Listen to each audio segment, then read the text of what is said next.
Welcome to Diaspora Digital Media. I am Lydia Odwada. It's DDM's broadcast.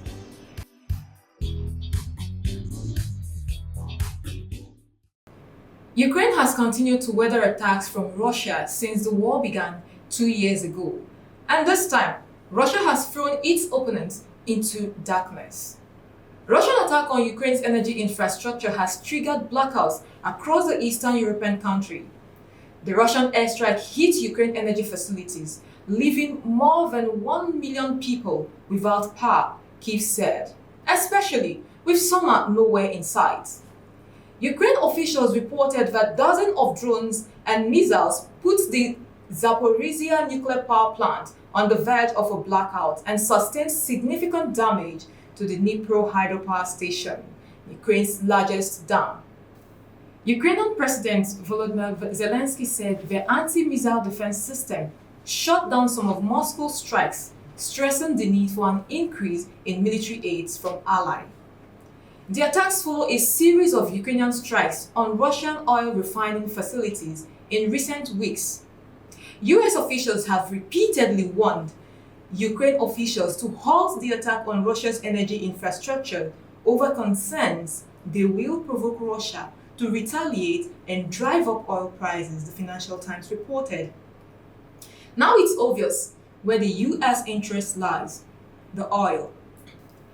Meanwhile, at least 5 people were reportedly killed in a Russian attack, which Ukraine's grid operator called the largest combined attack on Ukraine's energy system since the start of the war. The Russian military's long-term weaknesses will not matter if Ukraine is not supported this year, he said. In another development, however, Ukraine has proven to be like the proverbial animal that was busy eating grass while hunters fired at it.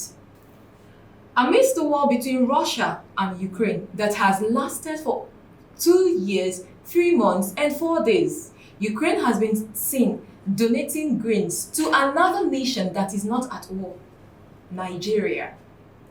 In the middle of a protracted war and heavy strikes from Russia, Ukraine still maintained constant power till lately, unlike Nigeria that is not at war. The most populous African nation feeds electricity to neighboring countries but cannot boast of 24 hours uninterrupted power, be it in the capital or any other state. Again, we ask, which way, Nigeria? The war between Israel, which started after Hamas attacked Israel on the 7th of October 2024, has continued to make headlines. Israel, in retaliation, has carried out intense bombing and raiding. The United States Secretary called it a moral outrage. The war has attracted different world powers who have asked Israel for a ceasefire. On 17th of October 2023, the US pledged its support for Israel, stating that Israel had a right to defend itself. This didn't sit well with the Arab leaders, whose nation did not find this interesting. There have been protests, with protesters at different times calling on Israel to stop. The Prime Minister, in reply, took a trip back to how it all began in October 2023. He recalled how Hamas had attacked Israel with no condemnation and further stated that Israel will complete what it has begun. Peace talks are being initiated with the US Security Council to vote on a possible ceasefire. A vote which was initiated on the 22nd of March 2024 is over a resolution that will ensure Israel ceases fire. The vote calls for an immediate and sustained ceasefire and condemns restrictions on aids entering the Gaza Strip, attacks against civilians, and all acts of terrorism, including the October 7th attacks by Hamas. The resolution also offers unequivocal support for such a ceasefire in connection with the release of all remaining hostages. Anyways, away from the war, the Japa syndrome swept through Nigeria during the Buhari administration, but took a leap when the current administration came on board the ship of leadership. Many Nigerians hit the embassy with immigration plans for greener pastures.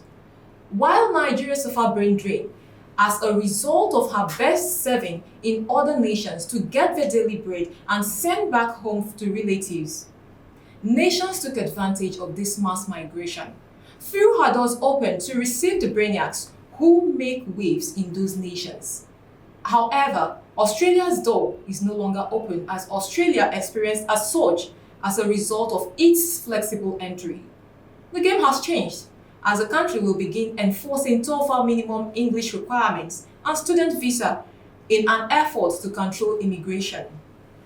Data released on the 21st of March 2024 showed it reached a record high last year.